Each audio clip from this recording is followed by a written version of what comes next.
नमस्कार दोस्तों, मैं हूं सुनील मेहरा और आप सभी देख रहे हैं कैच पे चैनल। दोस्तों, आज हम बात करने जा रहे हैं शेयर मार्केट वाले बाबा की। जी हां, शेयर मार्केट वाले बाबा, एक ऐसे बाबा जो शेयर मार्केट को चलाते हैं, शेयर मार्केट में ट्रेडिंग करते हैं। उनकी ईमेल से शेयर मार्केट चला करता है। दोस्तों, आपने बहुत से बाबाओं के नाम सुने होंगे, कंप्यूटर वाले बाबा, नाचने वाले बाबा, सोना चांदी वाले बाबा, ये बाबा वो बाबा, लेकिन शेयर मार्केट वाले बाबा का नाम आपने कभी नहीं सुना होगा, सुन भी नहीं सकते दोस्तों, क्योंकि ये इतने अलौकिक हैं जो हिमालय की वादियों में बैठे बैठे सिर्फ एक ईमेल से भारत का शेयर मार्केट चलाते हैं और ये किसी को दिखाई भी नहीं देते हैं। ये जितने अलौकिक हैं उतने ही हाईटेक भी हैं, क्योंकि ये बाबा कंप्यूटर यूज करते हैं, मोबाइल यूज करते हैं, ये ईमेल यूज करते हैं। ये जितनी भी अपनी उपदेश होते हैं, जितनी भी अपनी जानकारियां होती है, ये ईमेल के माध्यम से शेयर मार्केट भेजते हैं और उन्हीं ईमेल से हमारा भारत का सबसे बड़ा शेयर मार्केट NSE यानी नेशनल स्टॉक एक्सचेंज चलता है। आप मेरी बात पर विश्वास नहीं कर रहे होंगे दोस्तों। चलिए मैं आपको बताता हूं और इनसे मिलाता हूं कि आखिर ये शेयर मार्केट वाले बाबा कौन है और ये मामला क्या है। दोस्तों, मामला जुड़ा है भारत के सबसे बड़े शेयर मार्केट NSE यानी नेशनल स्टॉक एक्सचेंज से। वहां काम करने वाली चित्रा रामकृष्ण, जो कि शेयर मार्केट की चीफ एग्जीक्यूटिव ऑफिसर और प्रबंध निदेशक है, उन्होंने एक अज्ञात योगी बाबा के कहे अनुसार उनके ईमेल के आधार पर भारत के सबसे बड़े शेयर मार्केट को सन 2013 से लेकर 2016 तक चलाया। दोस्तों, यह मामला कभी नहीं खुलता। यह मामला तब खुला जब सेबी के पास एक अज्ञात व्यक्ति की ईमेल आई, जिसमें यह बताया गया कि चित्रा रामकृष्ण ने एक अज्ञात योगी बाबा के कहने पर सालों तक शेयर मार्केट का संचालन किया। और यही नहीं, शेयर मार्केट से जुड़े हुई हर जानकारियां, जिसमें कारोबारी जानकारियां, लाभांश, निवेशकों से जुड़ी हुई जो गोपनीय जानकारियां होती है, शेयर मार्केट की ट्रेडिंग की प्रक्रिया और जितनी भी टेक्निकल बातें थी, वो उस बाबा से शेयर कर। जब ये ईमेल प्राप्त हुई तब सीबीआई ने और सेबी ने मिलकर एक ज्वाइंट अभियान चलाया और चित्रा रामकृष्ण से जुड़े हुए हर प्रकार के मामले की जानकारी की। तब जाकर ये पता चला कि वास्तव में ये मामला सही था और इस बात को चित्रा रामकृष्ण ने भी स्वीकार कर लिया है कि वो एक अज्ञात योगी बाबा के प्रभाव में आकर NSE यानी नेशनल स्टॉक एक्सचेंज का सारा काम करती थी। तो दोस्तों, ये मामला क्या है, इस मामले के बारे में हम तह तक जाएंगे और जानेंगे कि आखिर चित्रा रामकृष्ण ने ये काम कैसे किया। इससे पहले हम जानते हैं कि आखिर ये चित्रा रामकृष्ण कौन है। दोस्तों, चित्रा रामकृष्ण भारत के सबसे बड़े शेयर मार्केट NSE की चीफ एग्जीक्यूटिव ऑफिसर यानी CEO और MD के पद पर सन 2013 से लेकर 2016 तक काम कर रही थी। दोस्तों, इससे पहले ये 2009 से NSE बाजार से जुड़ी हुई थी, जिनके काम को देखकर भारत सरकार ने इनको अपॉइंट किया भारत के सबसे बड़े शेयर मार्केट में। लेकिन चित्रा रामकृष्ण ने वहां अपने पद का दुरुपयोग किया। उन्होंने क्या किया? उन्होंने किसी अज्ञात योगी बाबा, जो उनके अनुसार दिखाई नहीं देते हैं, हिमालय की वादियों में रहते हैं, वो वहीं से बैठे बैठे एक ईमेल से अपनी सारी जानकारियां चित्रा रामकृष्ण को भेजते थे और चित्रा रामकृष्ण उन्हीं जानकारियों के आधार पर भारत के सबसे बड़े शेयर मार्केट को संचालित करती थी।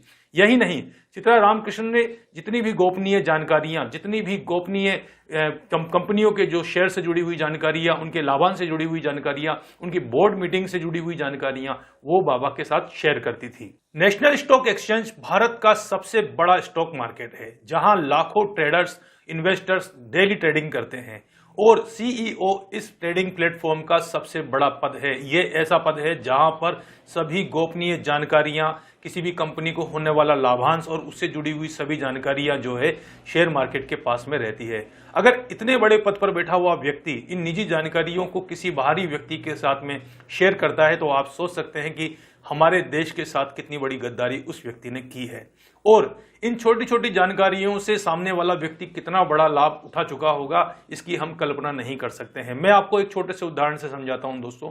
मान लीजिए किसी कंपनी को कोई क्वार्टर के अंदर या मान लीजिए कोई ईयर्स के अंदर कोई नुकसान होता है या कोई फायदा होता है, तो वो कंपनी सबसे पहले ये जानकारियां सेबी और शेयर मार्केट के साथ में शेयर्स करती है।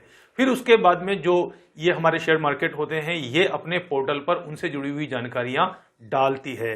तो दोस्तों, मान लीजिए किसी दिन किसी कंपनी को गजब का घाटा हुआ या 100 करोड़ 200 करोड़ रुपए का घाटा हुआ और उसने ये जानकारी शेयर मार्केट को दी और वहां बैठे हुए चित्रा रामकृष्ण जैसे CEO ने वो जानकारियां अगर किसी और व्यक्ति के साथ, थर्ड पार्टी के साथ शेयर कर दी, तो आप सोच लीजिए कि अगले दिन शेयर मार्केट खुलने से पहले उस व्यक्ति को पता होगा कि इस शेयर की रेट अगले दिन गिरने वाली है, तो वो वहां पर शेयर की जो शॉर्ट ट्रेडिंग होती है वो करके कितना भी फायदा उठा सकता है।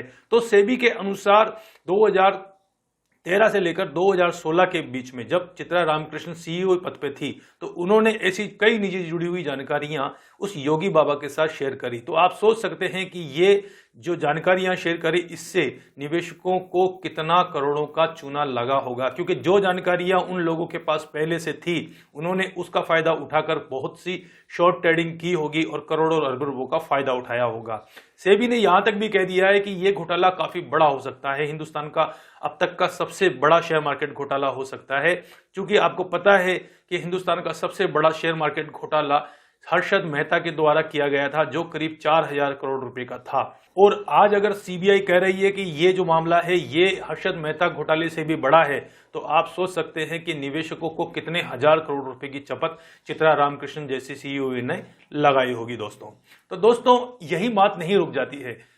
सीईओ के पद पर रहते हुए चित्रा रामकृष्णन ने जो शेयर मार्केट से जुड़ी हुई जो टेक्निकल बातें हैं वो भी उस योगी के साथ में शेयर करी। दोस्तों क्या होता है कि जब भी हम कोई बाइंग लगाते हैं या सेलिंग करते हैं, तो वो जो सामने वाले के कंप्यूटर पर डिस्प्ले होती है उसके बीच में कुछ सेकंड का अंतराल होता है, क्योंकि जो सामने वाले ट्रेडर्स होते हैं उनके पास में रियल टाइम जो ट्रेड होती है वो शो नहीं होती है। चित्रा रामकृष्णन पर आरोप है कि उन्होंने जो ये रियल टाइम ट्रेडिंग की जो इन्फॉर्मेशन थी ये उस बाबा के साथ में शेयर करी। तो यहां भी एक मुद्दा है कि जब बाबा को ये पता होता था कि आज से अभी से 5 सेकंड बाद या 10 सेकंड के बाद में जो है कौन सा शेयर ट्रेड होने वाला है, कितनी उसकी क्वांटिटी रहेगी, कितना उसका वॉल्यूम रहेगा, तो वहां पर भी कितना जो बड़ा घोटाला है वो इस बाबा द्वारा किया गया होगा।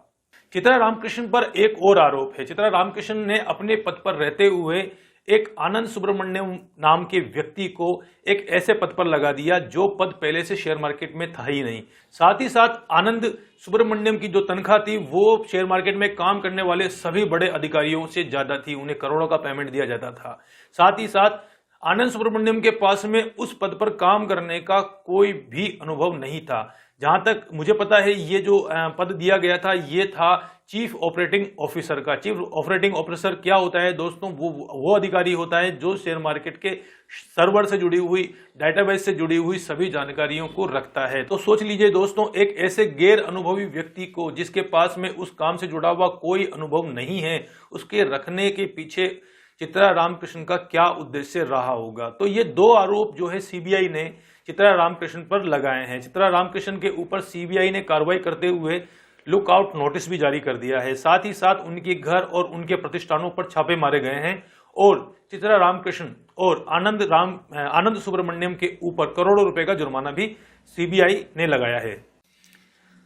दोस्तों मुझे बताने की आवश्यकता नहीं है कि ये जो घोटाला हुआ है इसमें निवेशकों पर क्या प्रभाव पड़ा है। जैसे कि मैंने आपको शुरू में बताया कि चित्रा रामकृष्णन ने अपने पद पर रहते हुए शेयर मार्केट से जुड़ी हुई सभी कारोबारी जानकारियां, गोपनीय जानकारियां, लाभांश का वितरण और कंपनी को होने वाले लाभ और हानि की जानकारियां, साथ ही साथ सर्वर से जुड़ा हुआ महत्वपूर्ण रियल टाइम डाटा उस योगी बाबा के साथ में शेयर किया है।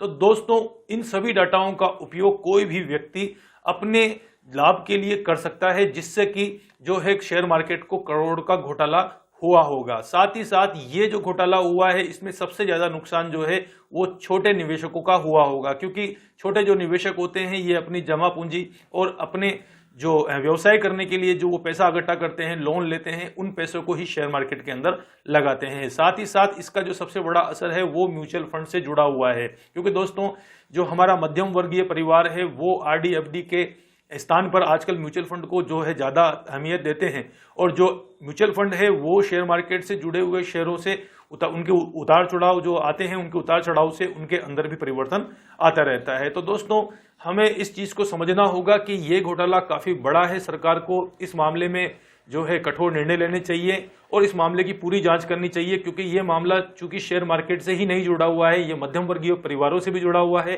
साथ ही साथ ये मामला जुड़ा हुआ है उन छोटे निवेशकों से जो अपनी जीवन भर की पूंजी शेयर मार्केट में लगा देते हैं।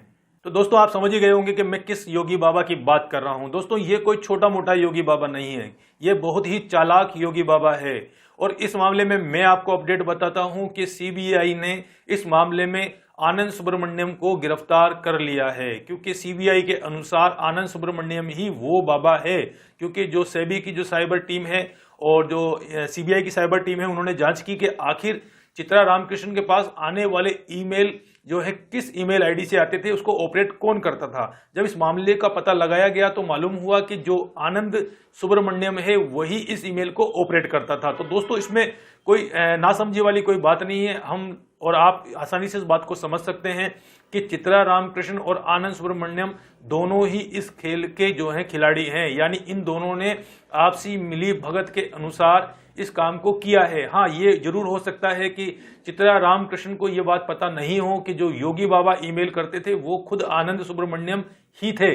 तो दोस्तों लेकिन इस मामले में एक संशय ये भी होता है कि अगर कोई छोटा मोटा मामला होता या कोई छोटी मोटी सलाह का मामला होता तो बात समझ में आती है, लेकिन एक ऐसा मार्केट जो भारत का सबसे बड़ा शेयर मार्केट है, नेशनल स्टॉक एक्सचेंज, उसमें जो बड़ी बड़ी गतिविधियां होती है, लाखों करोड़ों अरबों रुपयों का कारोबार होता है, वो कारोबार अगर कोई महिला एसईओ जो है किसी योगी बाबा के कहने पर चलाए तो ये बात समझ में नहीं आती है। खैर मामला जो भी हो दोस्तों, लेकिन इस शेयर मार्केट वाले योगी बाबा ने हमारे छोटे निवेशकों को करोड़ों रुपए का नुकसान पहुंचाया है। तो हम सरकार से यही जो आशा करते हैं कि सरकार इस मामले में कड़े से कड़ा डिसीजन ले, ऐसे नियम कानून बनाए, से भी एक ऐसी गाइडलाइन तैयार करे कि आगे भविष्य में इतने बड़े पद पर बैठे हुए व्यक्ति के पास में जो पहुंचने वाली इंफॉर्मेशन है वो सीधी ना पहुंचे या उस पर कोई मॉनिटरिंग भी की जा सके। दोस्तों आपको मेरी दी गई जानकारी कैसी लगी? इसी तरह की वित्तीय जानकारियां मैं आपको बताता रहूंगा। आपको मेरी जानकारियों से जो लाभ मिलता है उससे मुझे बड़ी खुशी होती है। आपको ये वीडियो कैसा लगा ये मुझे कमेंट्स बॉक्स में जरूर बताइएगा, और इसी तरह की जानकारियों को पाने के लिए आप मेरे चैनल से जुड़े रहिए। मेरे चैनल को लाइक कीजिए, सब्सक्राइब कीजिए और बेल आइकन को दबाइए। धन्यवाद।